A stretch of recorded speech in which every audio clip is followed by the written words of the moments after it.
अस्सलामुअलैकुम future mommies. तो कैसी हैं आप सब? उम्मीद करती हूँ आप सब बहुत ही अच्छी हैं और बहुत अच्छे से अपने बारे में सोच रही हैं और आगे के लिए पॉजिटिव हैं। अगर ऊपर वाला हमें कोई औलाद देता है तो वो भी बहुत अच्छी बात है, और अगर नहीं देता ये भी उसकी तरफ से आजमाइश होती है, हमें सबको पता है। अब आप बोलेंगे कि ये तो लेक्चर देंगी ही, ये तो इसलिए लेक्चर देंगी क्योंकि इन्होंने कंसीव कर लिया है, लेकिन ऐसा कुछ नहीं है। मैंने भी बहुत ज़्यादा स्ट्रगल के बाद कंसीव किया है, और यकीन मानिए अगर इस बार मैं कंसीव नहीं भी करती ना तब भी मैं पॉजिटिव थी। मैं इसलिए पॉजिटिव थी क्योंकि धीरे धीरे ऊपर वाला इंसान को सब्र दे देता है और उसे ये समझ में आने लगता है कि ये सब चीज़ें ऊपर वाले के हाथ में है और हमारे हाथ में कुछ भी नहीं है। तो चलिए ठीक है, उम्मीद करती हूँ आप किसी भी चीज़ से निराश नहीं हैं, पॉजिटिव हैं, अपनी ज़िंदगी में बहुत अच्छे से आगे बढ़ रही हैं। तो मैं आपको आज बहुत ही इम्पोर्टेंट टिप्स देने वाली हूँ कि जो आईवीएफ होता है उसमें एम्ब्रियो ट्रांसफ़र होने के बाद कैसे मैंने फर्स्ट साइकिल में ही कंसीव कर लिया।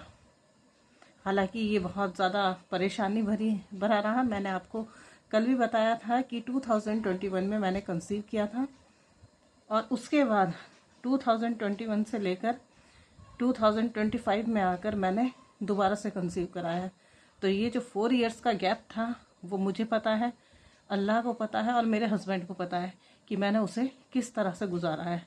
एक एक रात मैं कैसे अपने आप को संभालती थी, मेरे हस्बैंड मुझे संभालते थे। तो ये बहुत सारी चीज़ें हैं जो आपसे शेयर करनी है, लेकिन जैसे जैसे टाइम लगेगा हम इस बारे में भी बात करेंगे।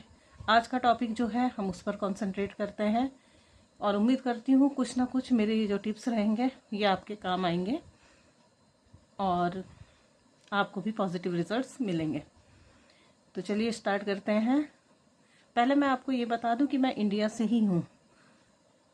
मैं इंडिया के देहरादून से हूँ और देहरादून में ही मैंने अपना ट्रीटमेंट करवाया है और बाकी जो भी है आपके सामने है, धीरे धीरे आपको सब पता चल जाएगा। तो चलिए स्टार्ट करते हैं आज की video. All the very best. तो हुआ ये कि मेरा एम्ब्रियो ट्रांसफ़र था 5 फरवरी 2025 को। अच्छा, इसमें भी बहुत सारे कॉम्प्लिकेशंस आए। अक्टूबर 2024 से लेकर मुझे फेब तक ये वेट करना पड़ा एम्ब्रियो ट्रांसफ़र के लिए। क्या कुछ हुआ था इसके बारे में किसी और वीडियो में बात करेंगे, क्यों ये इतना लेट हुआ, जबकि अक्टूबर में मेरे एग पिकअप हो गया था। उसके बाद भी मुझे फेब तक क्यों वेट करना पड़ा, क्यों मुझे 2 नवंबर में इन्होंने एम्ब्रियो ट्रांसफ़र नहीं करा, क्यों दिसंबर में नहीं करा। तो ये सब बहुत लंबी बातें हैं और इसके बारे में एक टाइम के बाद हम बात करेंगे। लेकिन आज हम बात करेंगे कि 5 फरवरी 2024 को मेरा एम्ब्रियो ट्रांसफ़र हुआ था। ठीक है, तो चलिए मैं बताती हूँ आपको क्या हुआ। हम लोग पहुँचे एम्ब्रियो ट्रांसफ़र के लिए। तो एम्ब्रियो ट्रांसफ़र पे जाने के बाद मैंने क्या किया, उन लोगों ने मुझे टाइम दिया। पहले मेरे इंजेक्शन्स लगे जो लगते ही हैं, प्रोजेस्टेरॉन का इंजेक्शन लगा और एक कोई और भी इंजेक्शन लगा था। फिर उसके बाद उन्होंने मुझे बोला कि 1 बजे आपकी एम्ब्रियो ट्रांसफ़र होगा। मैंने कहा ठीक है, चलिए देखते हैं। मैंने अपने आप को संभालने की कोशिश करी। पहले मुझे बहुत डर लग रहा था कि पता नहीं कितना पेनफुल होगा ये, क्योंकि जब एग पिकअप होते हैं तो एनेस्थीसिया दिया जाता है, लेकिन जब एम्ब्रियो ट्रांसफ़र होता है तो एनेस्थीसिया नहीं दिया जाता। तो मैं बहुत टेंशन में थी, लेकिन फिर भी मैंने अपने आप को समझाया और मैंने सिर्फ एक ही बात अपने दिमाग में रखी, पॉजिटिव होगा तब भी बहुत अच्छा होगा, नेगेटिव होगा तब भी ऊपर वाले की मर्ज़ी है। तो मैंने क्या किया, ओटी में जाने से पहले जब 1 बजे वो बुलाने लगे तो मैंने उन्हें सिर्फ 2 मिनट की मोहलत मांगी। मैंने कहा मैं ज़रा थोड़ा सा प्रेयर करना चाहती हूँ, अगर आप लोग परमिशन दें फिर मैं ओटी में आ जाती हूँ। तो उन्होंने कहा हाँ ठीक है, कोई दिक्कत नहीं है। तो मैंने प्रेयर करी और प्रेयर करने में के बाद जो मैंने दुआ मांगी, मैंने सिर्फ एक दुआ मांगी और बस मैंने ऊपर वाले को ये बात बोली कि मैं पॉजिटिव हूँ कि इस बार मैं कंसीव कर लूँगी।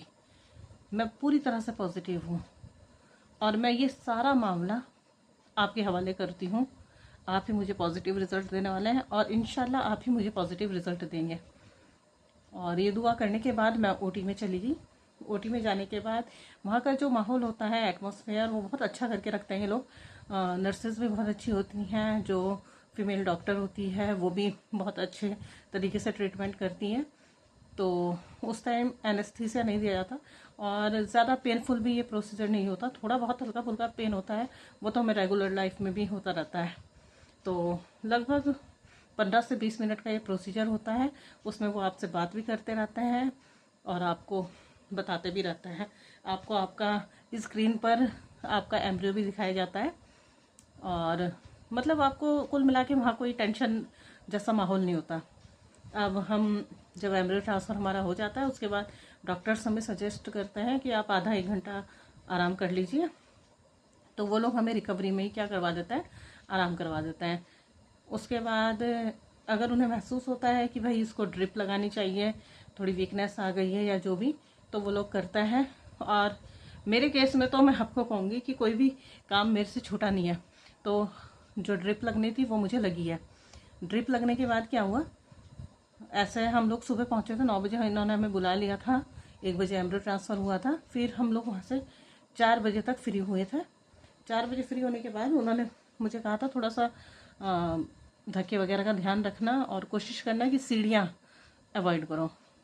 अब मेरे हस्बैंड ने तो फिर मुझे कह दिया बिल्कुल, मेरा जो रूम है ससुराल में वो ऊपर वाला है और बड़ी वाली जेठानी और मदर इन लॉ नीचे रहती हैं और हम दो, उनसे छोटी वाली जो हैं और मैं सबसे छोटी हूँ, तो हम लोग रहते हैं 2nd फ्लोर पे। तो मुझे मेरे हस्बैंड ने बिल्कुल मना कर दिया। उन्होंने कह दिया कि तुम्हें जो भी खाना है पीना है पूरा ये 15 डेज़ मैं करूँगा, तुम्हें कोई स्ट्रेस नहीं लेना है, तुम आराम करो जितना आराम तुम्हें करना है, तुम्हें जो करना है, जो तुम्हें अच्छा लग रहा है, पेंटिंग करनी है, जो भी तुम्हें अच्छा लगता है वो तुम करो और टेरेस पे तुम्हें जितना घूमना है घूमो, लेकिन सीढ़ियाँ मैं तुम्हें चढ़ने उतरने नहीं दूंगा और ना तुम्हें किचन के काम करने की ज़रूरत है, ना तुम्हें कपड़े धोने की ज़रूरत है। मतलब कुल मिला के उन्होंने मेरा बहुत ही ज़्यादा सपोर्ट करा, बहुत ही ज़्यादा सपोर्टिव हैं वैसे वो। तो मैंने कहा ठीक है, बहुत अच्छी बात है, इंसान को कम से कम इस बहाने तो थोड़ा बहुत आराम मिल ही जाता है। तो इन्होंने मेरा बहुत ही साथ दिया। तो हुआ ये कि मैं 5 टाइम की नमाज़ पढ़ती थी और कुरान शरीफ पढ़ती थी और टेरेस पर घूमती थी। टेरेस पर घूमते घूमते भी मैं ऊपर वाले को याद करती थी बहुत ज़्यादा। और बस मैं एक ही यही बात जो बार बार दोहराती थी वो ये बात है कि ऊपर वाले तू ही हर चीज़ आसान करने वाला है और मेरे लिए तू ये आसान कर देगा कि मैं इस बार पॉजिटिव रिज़ल्ट आ जाए मेरा। तो ऐसे ही चलता रहा। 15 डेज़ के बाद 5 को मेरा एम्ब्रियो ट्रांसफ़र हुआ था और उन्होंने हमें 19 को बुलाया था। तो ये मुझे बीच बीच में कहने भी लगी कि क्या तुम किड्स से कोई चाहोगी कि टेस्ट कर लो। मैंने मना कर दिया। मैंने कहा नहीं, मैं दरअसल इस चीज़ में बड़ी टेंशन में थी कि अगर नहीं होगा तो फिर मैं हॉस्पिटल किस मुंह से जाऊंगी। तो मैंने कहा नहीं। इस बीच मैंने कुछ भी नॉनवेज नहीं खाया। मतलब ऐसा नहीं कि उन्होंने मना करा था, उन्होंने कुछ मना नहीं करा था। फ़िश भी उन्होंने कहा था सब कुछ खा सकती हो, लेकिन बस दिल नहीं कर रहा था। मैंने हल्का फुल्का ही खाना खाया, नाश्ता भी हल्का करा, दिन का भी नॉर्मल खाना खाया। कुछ ऐसा भी नहीं कि एक्स्ट्रा मैंने दूध पिया हो या मैंने बहुत अच्छा खाना खाया हो। नॉर्मल दाल चावल रोटी सब्ज़ी, ब्रेकफास्ट में नॉर्मल प्रोटीन वाले खाने जैसे चने हो गए आपके, दलिया हो गया, फाइबर वाले खाने, इस तरह के खाने खाए। नॉर्मल बहुत ज़्यादा मिर्च मसाले वाला खाना नहीं खाया, क्योंकि अगर हम मिर्च मसाले वाला खाना खाते हैं तो हमें फिशर की भी प्रॉब्लम हो जाती है। क्यों हो जाती है? क्योंकि हमें प्रोजेस्ट्रॉन के इंजेक्शन लगते हैं तो हमें पेट में काफ़ी दिक्कत आती है, कॉन्स्टिपेशन की प्रॉब्लम होती है और उसके साथ फिर आगे दिक्कत हो जाती है। तो कॉन्स्टिपेशन की प्रॉब्लम के लिए वैसे मुझे इन्होंने, जो मेरी डॉक्टर थी, उन्होंने डुफेलैक एक सिरप आता है वो दिया हुआ था। वो 4 चम्मच रात को लेने होते थे और फिर कॉन्स्टिपेशन सही रहता है। लेकिन क्योंकि लास्ट टाइम भी जब मैंने 2021 में कंसीव करा था तब भी क्या हुआ था कि मुझे ये फिशर की प्रॉब्लम हो गई थी। तो इस बार भी वो मैंने 15 डेज़ उस टाइम बहुत ज़्यादा झेली है, बहुत परेशानी उठाई है मैंने। उस टाइम बहुत दिक्कत होती थी मुझे। तो फिर उसके बाद क्या हुआ, अब आते आते मैंने आपको रूटीन बता ही दिया। मैं सुबह उठती थी, नमाज़ पढ़ती थी, कुरान शरीफ पढ़ती थी, थोड़े बहुत ड्राई फ्रूट्स ले लिए रात के भीगे हुए, फिर उसके बाद थोड़ा आराम कर लिया, फिर प्रोजेस्टेरॉन का इंजेक्शन लगता था इंसर्टिंग, फिर उसके बाद मैं ब्रेकफास्ट करती थी, आराम भी करती थी, टेरेस पे घूम लेती थी। थोड़ा सर्दियों का ही टाइम था तो आराम से, गर्मी का टाइम नहीं था तो आराम से मैं टेरेस पे घूम लेती थी। दुआएं करती रहती थी अपने लिए, अपने होने वाली औलाद के लिए। और बस ये मैंने मन में बना लिया था कि ऊपर वाला इस बार मुझे पॉजिटिव रिज़ल्ट देगा।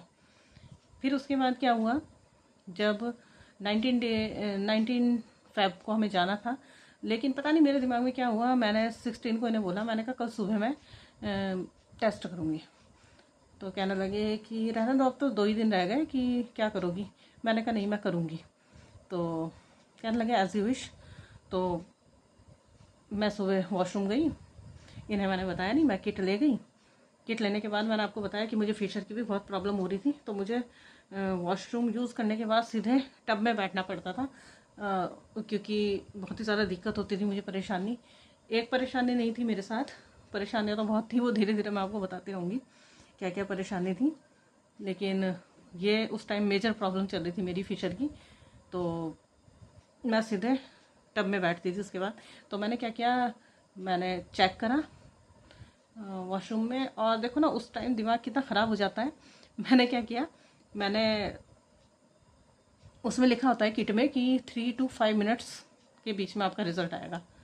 मैंने उसमें यूरिन डाला, और यूरिन डालने के बाद मैंने उसे वेट ही नहीं करा, जैसे यूरिन उसमें से पास हुआ और मैंने देखा नेगेटिव रिज़ल्ट, तो मैंने ऐसे फेंक के मारी उसे, एकदम से फेंक दिया।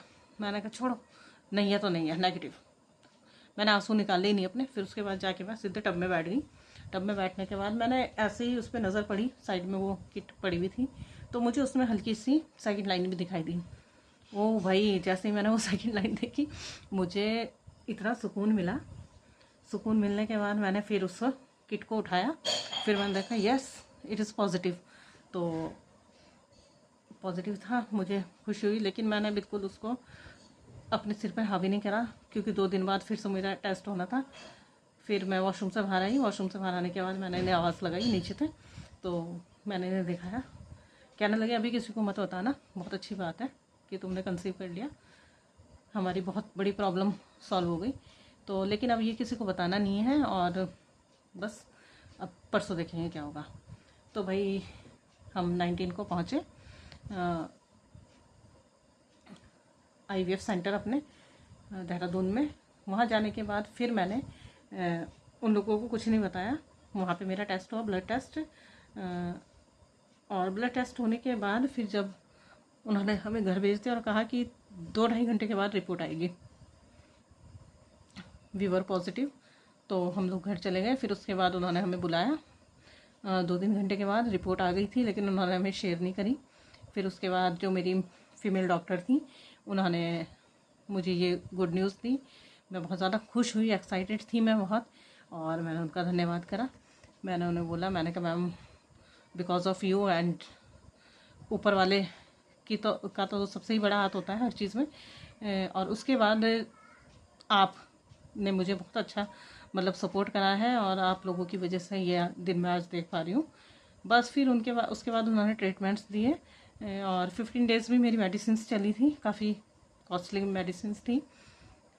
तो मैं आपको ये बताने की कोशिश कर रही हूँ कि अगर आपका माइंड पॉजिटिव है, माइंड पॉजिटिव होने से ही आप अगर कंसीव कर रहे हैं, कंसीव भी आप कर पाएंगे।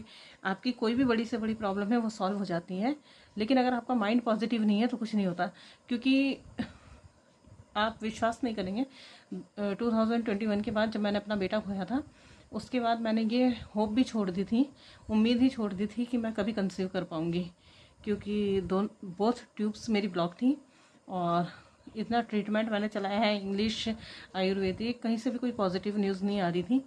तो बहुत ज़्यादा मैं डिप्रेशन में भी चली गई थी, इनको भी मैं बहुत परेशान करती थी। लेकिन जब मैंने अपने माइंड को पॉजिटिव करा तो देखिए मैंने ये पॉजिटिव रिज़ल्ट पाया, और मैंने कंसीव कर लिया। तब से लेके आज तक मैं रेगुलर इतना बॉडी में इंजेक्शन्स लग रहे हैं, उस टाइम भी इंजेक्शन लगे, सुबह शाम लगते थे, प्रोजेस्टेरॉन के इंजेक्शन, इंसर्टिंग, और एक टमी में लगता था। तो जिस टाइम ये पीरियड चलता है, बहुत ही ज़्यादा मेंटली प्रेशर देने वाला होता है, फिज़िकली प्रेशर देने वाला होता है। अगर आपके इन लॉज आपका सपोर्ट नहीं करते हैं तो भी बहुत परेशानी होती है। लेकिन मुझे जहाँ तक लगता है इन लॉज से इतना फ़र्क नहीं पड़ता जितना फ़र्क हस्बैंड से पड़ता है। तो अगर आपके हस्बैंड अच्छे हैं और ये वीडियो देख रहे हैं तो उन्हें भी ये समझना चाहिए कि मेंटली सपोर्ट कितना ज़रूरी होता है इस चीज़ में। तो इस तरह से मैंने कंसीव करा था। मैंने कोई एक्स्ट्रा एफर्ट नहीं डाले कि मैंने खाने पीने में बहुत ही अपना रूटीन बहुत अच्छा कर लिया था, या जो मेरा डेली का रूटीन था मैंने वही रूटीन फॉलो किया था। और मैं अकाउंट्स की असिस्टेंट प्रोफेसर भी रह चुकी हूँ कॉलेज में। तो मुझे अकाउंट्स पढ़ना बहुत मज़ा आता है। तो मैं ज़्यादातर कोशिश ये करती हूँ कि फ़ोन में ही अपना अकाउंट्स के लेक्चर देख लिए या कुछ वो देख लिए।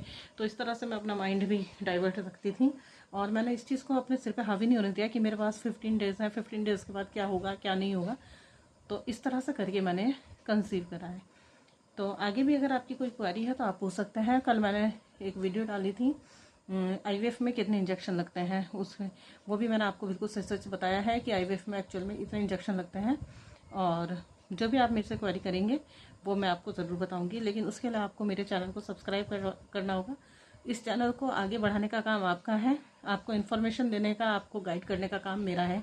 और आप दुआ करिए। मेरा 9 मंथ स्टार्ट हो चुका है और जल्दी ही मैं किसी बेबी को बेटी या बेटे को डिलीवर करूँगी। तो मैं चाहती हूँ कि आप सबकी दुआएं मेरे साथ रहें ताकि हम अच्छी न्यूज़ आपको दे पाएँ और आपके लिए भी एक पॉजिटिव भरा ही सफ़र रहे। तब तक के लिए फिर मिलेंगे दोबारा से, जल्दी ही, कल ही मिलेंगे इंशाल्लाह। तब तक के लिए अल्लाह हाफिज़, ऑल द वेरी बेस्ट।